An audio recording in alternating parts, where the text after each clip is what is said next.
5ই August চাংখারপুলে পুলিশের পোশাক পরাদের কয়েকজন হিন্দিতে কথা বলেছেন বলে আন্তর্জাতিক অপরাধ ট্রাইব্যুনাল একই সাক্ষ্য দিয়েছেন একজন সাক্ষী।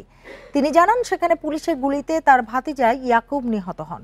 এদিকে আশুলিয়ায় মরদেহ পোড়ানোর মামলায় 16 আসামির বিরুদ্ধে অভিযোগ গঠনের শুনানি শেষ হয়েছে।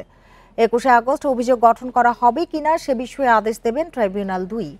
রাজধানী চাংখারপুলে 5ই আগস্ট গুলি করে 6 জনকে হত্যার মামলায় বুধবার তৃতীয় দিনে সাক্ষ্য ও জেরা শেষ হয়েছে আরও 3 জনের। এরা হলেন শহীদ ইসমামুল হকের ভাই মহিদুল হক, শহীদ ইয়াকুবের মা রহিমা আক্তার এবং তাদের প্রতিবেশী চাচা শহীদ আহমেদ। শহীদ তার সাক্ষ্যে বলেন, 5ই আগস্ট সকাল 11টার দিকে চাংখারপুলে ছিলেন তিনি।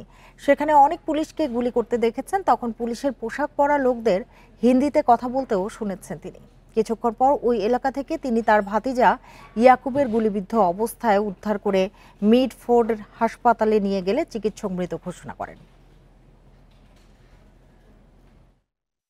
একজন সাক্ষী আমাদের বলেছেন, প্রত্যক্ষদর্শী, তিনি বলেছেন যারা গুলি করছিলেন তারা হিন্দি ভাষায় কথা বলছিলেন একজন, এবং কি শব্দ সেটাও বলেছেন, এবং এটা ডিফেন্স পক্ষ চ্যালেঞ্জ করেছেন, কিন্তু উনি সরাসরি উত্তর দিয়েছেন না আমি শুনেছি, ইধারাও শব্দ প্রয়োগ করেছেন। সাক্ষী একটা কথা বলেছেন, চুলচেরা বিশ্লেষণ আয়ও সাক্ষী হওয়ার পরে যখন আর্গুমেন্ট হবে তখন করবে।